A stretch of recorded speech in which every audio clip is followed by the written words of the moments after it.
আসসালামু আলাইকুম বন্ধুরা, কেমন আছেন? আলহামদুলিল্লাহ আমি ভালো আছি। আশা করব আপনারা ভালো আছেন। দেশের বাইরের যে যেখান থেকে দেখছেন সবাইকে অনেক অনেক ধন্যবাদ ভালোবাসা দিয়ে চলে যাচ্ছে আজকের মূল রান্নায়। চলে আসেন আমার রান্নাঘরে, দেখতে থাকেন, পুরো ভিডিওটা দেখবেন প্লিজ। তাহলে সমস্ত টিপস অ্যান্ড ট্রিক্স পেয়ে যাবেন। এ টু জেড দেখবেন, না দেখলে কিন্তু অনেক কিছু স্কিপ করে যাবেন। কোনো কিছুই স্কিপ করবেন না, একেবারে দোকানের মতো করে রসমালাই বানাতে পারবেন।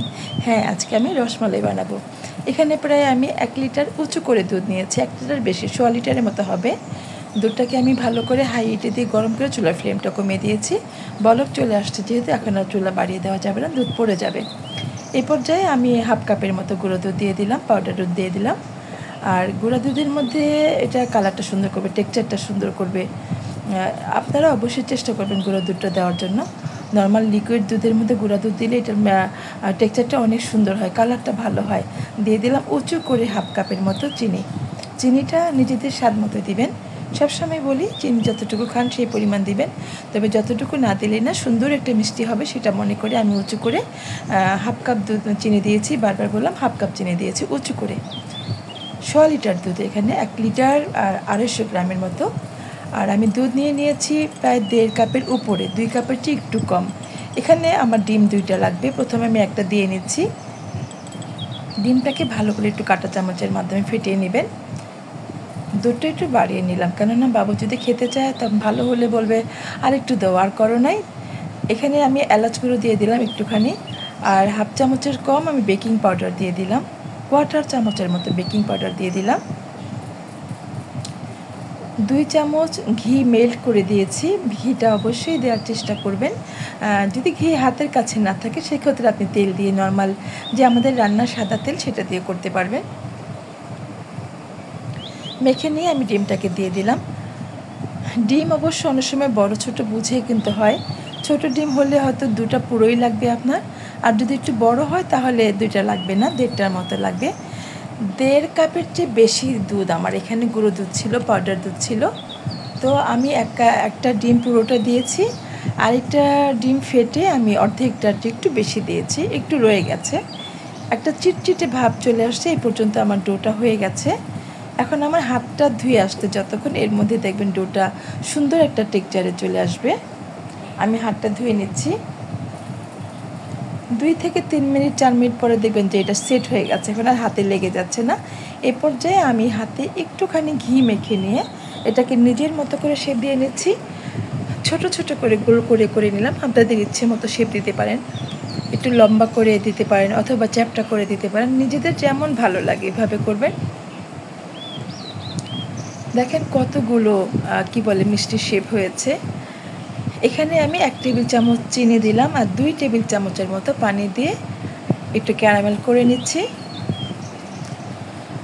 বন্ধুরা পুরো ভিডিওটা মন দিয়ে দেখবেন, রসমালাই বানানো কত সহজ, শিখে যান, আর লাগবে না দেখতে। একটা ভিডিও দেখলেই করতে পারবেন। যখন মনের মতো কালার চলে আসবে তখন আমি দুধটা ঢেলে দিলাম। শুধু কালারের জন্য আমি ক্যারামেলটা ইউজ করলাম। দেখেন কত সুন্দর একটা কালার হয়েছে। দুধটা জাল দেওয়ার পরে প্রায় 1 লিটারের মতো হয়ে গেছে, একটু ভালো করে জাল দিয়ে নিয়েছে। আপনারা রসমালাইয়ের যে দুধটা, রসটা, সেটা কিন্তু একটু ভালো করে জাল দিবেন। এটা সবাই জানেন, রসটা একটু সুন্দর হওয়া দরকার, একটু ঘন হওয়া দরকার। মোটামুটি আমার এটা জাল হয়ে গেছে। আমি এখন একটু ঢেকে দিব। ঢেকে দিয়ে একটু বলক তুলে এনে আমি আমার মিষ্টির শেপগুলো এখানে দিয়ে দিব। বলক চলে আসছে, এ পর্যায়ে কিন্তু আমি মিষ্টিগুলোকে দিয়ে দিচ্ছি। এটাকে আর এখন জাল দিয়ে শুকানো যাবে না, যেহেতু প্রথমে আমি জাল দিয়ে ঘন করে নিয়েছি। আর এই প্লেটের মধ্যেও আমি একটু ঘি দিয়ে দিয়েছিলাম যাতে মিষ্টির শেপগুলো চ্যাপ্টা হয়ে না যায়। যদি ঘি না দেন তাহলে কিন্তু শেপগুলো এরকম গোল গোল থাকবে না, চ্যাপ্টা হয়ে যাবে, তখন আপনার খারাপ লাগবে, আবার গোল করতে হবে।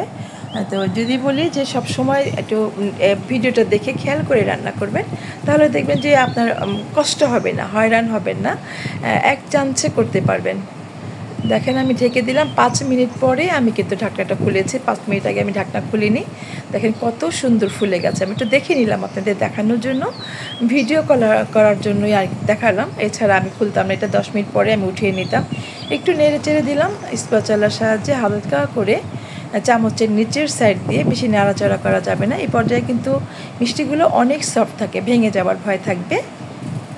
দেখেন পুরো হাঁড়িটা ভরে গেছে মাত্র 1.25 কাপ দুধ দিয়ে আর 1 লিটার 1.25 লিটার দুধ দিয়ে, লিকুইড দুধ দিয়ে আমার প্রায় কি বলে অথেন্টিক রসমালাই, তাই না? এটা বাইরে কিনতে গেলে আপনার প্রিমিয়াম থেকে কিনতে যান, বনফুল থেকে কিনতে যান, অনেক প্রাইজ এটাকে কিনতে হবে, হাই রেঞ্জ দিয়ে কিনতে হবে।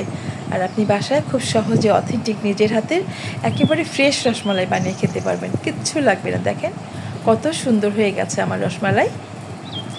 জাল হওয়ার পরে এটাকে আমি 2 ঘন্টা রেখে দেব। ঠান্ডা হবার পরে আমি আসলে ভিডিও করার সাথে দ্রুত ভিডিও করে নিচ্ছি। ঠান্ডা হতে প্রায় 6 ঘন্টার মতো সময় লাগবে। 6 ঘন্টা পরে এটাকে আমি খাবো। এই পর্যায়ে একটু ঢেলে নিলাম, এই বাটিতে করেই আমি 6 ঘন্টার জন্য ফ্রিজে রেখে দিব। আমার এই যে প্যানটা, এটা এই প্যানটাতেই থাকতো, শুধু আপনাদের ভিডিও করার জন্য আমি ঢেলে নিলাম। আমার প্রিয় প্যানটার মধ্যে আমি প্রিয় রসমালাইটা পেলাম। রসমালাই করার জন্যই কিন্তু আমি প্যানটা কিনে নিয়েছিলাম। এই পর্যায়ে দেখিয়ে দিচ্ছি আপনাদেরকে মিষ্টিগুলো। এটা আমি খাবো কিন্তু 6 ঘন্টা পরে, ফ্রিজে রেখে দিব। বাট ভিডিও করতে দেরি হয়ে যাবে, সেজন্য আপনাদেরকে দেখিয়ে দিলাম। দেখেন কত সুন্দর হয়েছে, কতটা জালে জালে নেট কত সফট হয়েছে, কি যে মজা, আর রসের টইটুম্বুর ভরা। এটা অনেক টেস্টি হবে 6 ঘন্টা রাখার পরে। দেখেন কত রস, একেবারে তুলার মতো, মুখে দিতেই মিলিয়ে যাবে। দেখেন কত রসে ভরা। আমি বলবো খুব সহজ রেসিপি দিয়েছে, খুব সহজ, আপনারা সবাই করে খেতে পারবেন, শুধু আপনার ইচ্ছেটা দরকার, আর কিছুই না। দুধ আমাদের সবার বাসায় থাকে, তাই না? ইচ্ছে করলে করে নেওয়া যায়। আর এই রসমালাইটা কিনতে গেলে আপনাকে প্রায় 1000 টাকা গুনতে হতো, তাই না? আর দেখেন কত সহজেই মাত্র 200 টাকা খরচ করে আমার এটা হয়ে গেল। বন্ধুরা, ভিডিওটা কেমন ছিল? যদি ভালো লাগে প্লিজ একটু সাবস্ক্রাইব করে দিবেন, পাশে থাকা বেল বাটনটি একটু প্রেস করে দিবেন, যাতে যখনই নতুন নতুন ভিডিওগুলো আপলোড করব সেটার নোটিফিকেশন সবার আগে আপনার কাছে পৌঁছে যাবে। ভালো লাগলে চ্যানেলের সাথেই থাকবেন লাইক কমেন্ট করে, আর ফ্রেন্ডস অ্যান্ড ফ্যামিলির সাথে শেয়ার করে রাখতে পারেন। সেম রেসিপি ফলো করে রান্না করলে সেম রেজাল্ট পাবেন, খুব সহজেই হয়ে যাবে।